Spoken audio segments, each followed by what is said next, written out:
Vladimir Putin usou pela primeira vez a sua arma hipersônica, o chamado Kinzhal, conhecido como uma arma invencível, pelo menos para o Putin. Dentre outras habilidades, tá? A distância, a dificuldade de ser percebido, inclusive podendo chegar até a União Europeia. Pois é, perceba a geopolítica envolvida. Além disso, Volodymyr Zelensky, presidente da Ucrânia, fez um pronunciamento hoje no parlamento israelense. Perceba que ele faz uma série de pronunciamentos em países em busca de auxílio e dessa vez apelou pesado para os israelenses, hein? Israel, que junto com a Turquia estão sendo os dois principais países mediadores, países mais neutros na situação, tentando agregar Rússia e Ucrânia. Dessa vez, o Volodymyr Zelensky falou: judeus, nós, durante a Segunda Guerra Mundial, nós recebemos vocês, judeus, quando vocês estavam sendo perseguidos pelo nazifascismo. Agora chegou a sua vez de retribuir. Será que colou? Será que o Bennett, primeiro-ministro israelense, vai se deixar convencer por esse discurso do Volodymyr Zelensky? Ele que, ao mesmo tempo, fez uma medida bastante forte. Lembrando que, nesse momento, a Ucrânia ela está em estado de exceção, está em lei marcial e baniu 11 partidos políticos em nome de uma coesão nacional. Mais ou menos parecido com, claro, as suas similaridades com o que o Putin fez recentemente, falando que seria necessário uma autolimpeza na população russa para impedir, para tirar aqueles que são pró-Ocidente, para criar uma coesão nacional. O Zelensky também falou que não existe a chance hoje de você ter partidos ali que pensem pró-Rússia ou que sejam de esquerda, segundo ele, porque isso pioraria a situação ucraniana e facilitaria uma vitória russa. E o embate ele continua pesado, hein? Principalmente no Mar de Azov, região bem estratégica para a Rússia, porque conecta o território russo à Crimeia, região bastante importante geopoliticamente e tal. E dessa vez, um militar de alta patente foi morto pelas tropas ucranianas. Será que isso significa uma volta no jogo? Uma reviravolta? Maior poderio da Rússia? Se você quer entender um pouco mais sobre tudo isso que eu falei, e muito mais também, né, sobre geografia, geopolítica, atualidades, política, polêmicas, enfim, tudo para você se manter sempre bem atualizado, já se inscreve no canal, deixa seu like e compartilha esse vídeo, que eu, professor Ricardo, conto muito com a sua ajuda, beleza? Link para o curso completo de Geografia, Geopolítica e Atualidades para você pré-vestibulando, concurseiro ou até mesmo interessado, na descrição. É muito baratinho, contato comigo direto ali, professor, vocês não vão se arrepender, tá? Trocar ideia pelo WhatsApp lá, concordo, vocês vão gostar do curso, tá? Vai na minha que vai ser legal.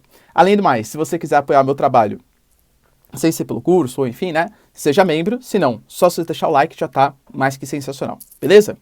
Galera, vamos lá pro nosso vídeo, ó. Seguinte, como eu disse pra vocês, o Putin, ele se gabou de ter usado a arma letal, né? O míssil hipersônico, conhecido como a Adaga, que tem, dentre outras habilidades, o poder de 5 vezes mais rápido que a velocidade do som, pode atingir essa velocidade, tem uma capacidade de distância muito longa, então você pode atingir até mesmo regiões da União Europeia, e ele tem a capacidade ele não vai tanto acima, você não precisa subir, não é um míssil balístico, que tem que subir para depois descer, e aí é muito fácil ser captado, por exemplo, para o sistema antimísseis. Esse, por ser muito rápido, você poder mudar a direção dele na trajetória durante o ar, você não precisa definir a trajetória inicialmente, você pode mudar durante o ar a trajetória dele, e não ser tão de alto alcance, não precisa ir tão a alta altitude, é muito mais difícil de ser captado.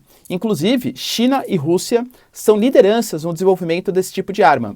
Estados Unidos começou a investir mais recentemente, até por uma proposta ali de embate, porque é uma arma de grande capacidade de destruição, só que não é uma arma nuclear. Ou seja, fica naquele limiar, né? Olha, eu não estou usando arma nuclear ainda, então você também não está autorizado a usar, sabe? Mas é uma arma de capacidade muito maior. Professor, isso quer dizer então que agora é o virar do jogo, agora sim a Rússia vai partir para cima e tal. Então, os analistas estão falando que, na verdade, isso foi muito mais para mostrar um poder do Putin. Lembrando que o Putin ele está tentando combater muito mais essa guerra ideológica e cultural que vem sendo sim vencida pelo mundo ocidental. A gente está vendendo o Zelensky como se fosse um grande herói, a Rússia como se fosse a grande vilã, sanções econômicas e tal. E que nem eu falei para vocês, tá? Não concordo com a atitude do Putin, a justificativa de atacar a Ucrânia, porque a Ucrânia tem movimentos neo-nazi, né? Enfim, é muito frágil, tá? Não é legal você violar a soberania territorial de um país por essa motivação. Poderia ter negociações e tal. O que a Rússia está fazendo é errado. Mas é fato também que o Ocidente está construindo uma imagem do Volodymyr Zelensky como se fosse um grande herói. E a Rússia está querendo mostrar para o Ocidente que ela não está sendo derrotada, que ela não está perdendo na Ucrânia. E a utilização desse míssil tem muito mais a ver com isso. Porque utilizando esse míssil, você amedronta a União Europeia. Pô, eu tenho capacidade de atirar em vocês também. Você mostra para os Estados Unidos que você tem mísseis hipersônicos com grande capacidade. Inclusive esse é só o terceiro mais poderoso da Rússia. Só que ao mesmo tempo, também preocupa assim, né? É um sinal para os analistas que a Rússia não vem realizando muito ataque com míssil teleguiado. O que pode demonstrar ou que eles não estão querendo gastar suas armas, ou que eles não têm todas as armas que eles dizem ter no seu inventário de armas. Será que está em crise a Rússia? Pode ser essa mensagem. Talvez o Putin queira atacar com armas mais poderosas para mostrar ainda mais o seu poder. Será que de fato isso vai acontecer? Espero que não, né? Claro. Ao mesmo tempo, Volodymyr Zelensky fez mais um discurso hoje em Israel. Israel, que é um país, né, bastante ocidentalizado, mas que também tem relações bastante significativas, econômicas e geopolíticas com a Rússia. Por isso, né, Turquia e Israel têm mais ou menos esse papel hoje. Países que conversam com os dois lados. Israel também está se negando a praticar grandes sanções, tal, porque considera que pode ser inclusive um mediador. O Bennett, que é o atual primeiro-ministro, já chamou para fazer negociações o Putin, o Volodymyr Zelensky, e convocou o Zelensky para prestar um depoimento hoje no parlamento de Israel. Da mesma maneira que o Zelensky, quando foi discursar no parlamento americano, ele pegou situações muito típicas dos Estados Unidos, comparando, por exemplo, com o atentado ao World Trade Center, etc. Agora o Volodymyr Zelensky, ele comparou muito com a situação de Segunda Guerra Mundial, em que, segundo o Zelensky, né, fez até uma referência a uma personagem bem importante da história israelense, mas falou, olha, a gente quer a paz. A gente não quer aqui destruir outro país e tal. É mais ou menos a situação de vocês durante a Segunda Guerra Mundial. Vocês só queriam continuar existindo. Mas existia um Estado opressor que está querendo destruir você. Então você vai ter que lutar pelos seus direitos. Inclusive, jogou um sentimentalismo bem pesado ali, né? Falou que os ucranianos, por exemplo, durante a Segunda Guerra, eles escolheram um lado, que foi o lado de receber judeus.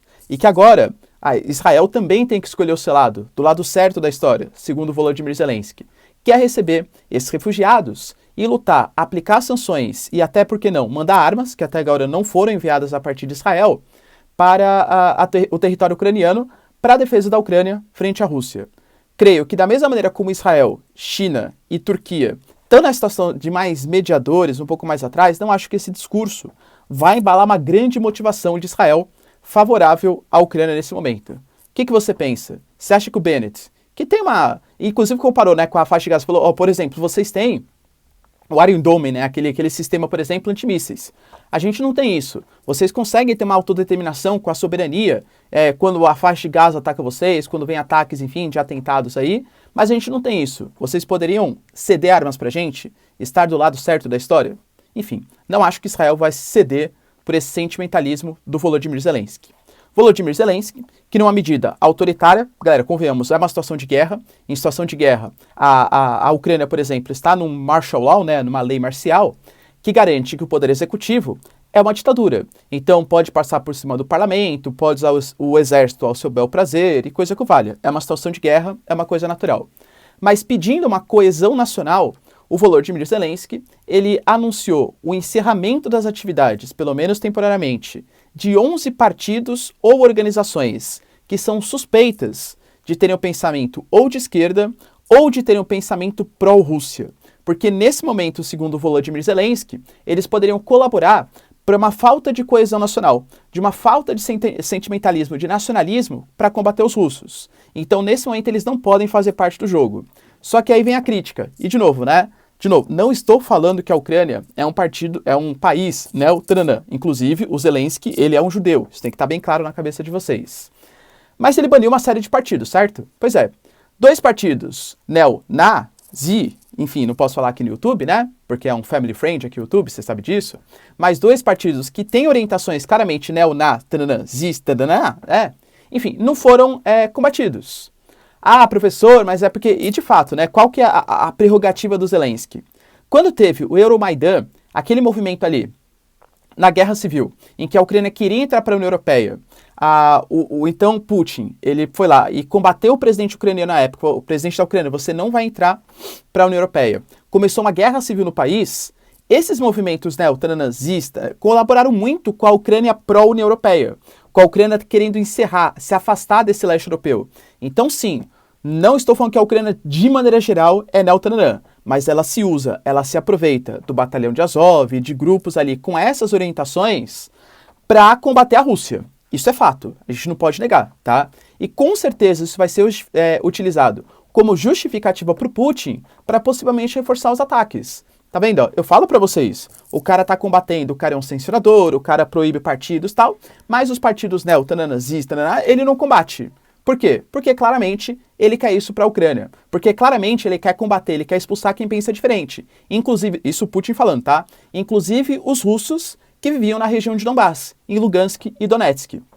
Percebe como isso colabora muito com a narrativa russa? E é claro, pode ter certeza que o Putin, se já usava essa justificativa como oficial, vai usar ainda mais nesse momento. Por que não combater os dois partidos?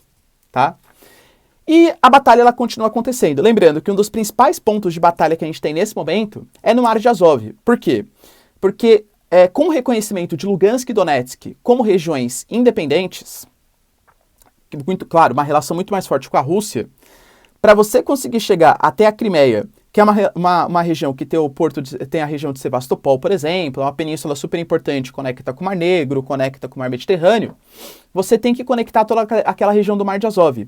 Então, importantes batalhas estão ali acontecendo. Por exemplo, Mariupol é uma região super importante ali, regional, em que até agora os russos não conseguiram, de fato, dominar aquela região. Dominam, perdem, tal, os ucranianos estão resistindo de maneira bastante significativa. Um dos militares de mais alta patente da Marinha Russa morreu em guerra hoje, tá? Segundo os números, a Rússia fala que só 2 morreram de alta patente, a Ucrânia fala que são 6 que morreram de alta patente. Não dá para saber, mas é fato que os russos eles estão perdendo bastante. Já passou, né, tá no 21º, 22º dia de guerra, 23º, e os russos eles já estão perdendo bastante combatentes, inclusive alguns de alta patente. Será que isso vai fazer a Rússia partir mais fortemente para cima ainda? Aliás, por que será que a Rússia ainda não usou todo o seu poder de destruição em massa? Por que será que ele ainda não ganhou a guerra? Será que é porque ele tem pena dos civis? Ao mesmo tempo que a gente vê, por exemplo, regiões com 400 pessoas pedindo ajuda, mortes, por exemplo, de crianças, tal. Será que é pena que a Rússia só está querendo atingir postos militares, energéticos, estratégicos? Não sei, galera, deixa aí nos comentários, quero saber a sua opinião. Por que a Rússia ainda não venceu esse conflito? Ou se é falta de equipamentos mesmo, é um sentimento nacionalista, uma resistência do povo ucraniano? Ou se é falta de interesse da Rússia, pelo menos nesse momento? Deixa aí nos comentários, quero saber a sua opinião. No mais, galera, se vocês curtiram o vídeo, não esquece de deixar o seu like, se inscrever no canal. Tamo junto, beijos, abraços e tchau, tchau.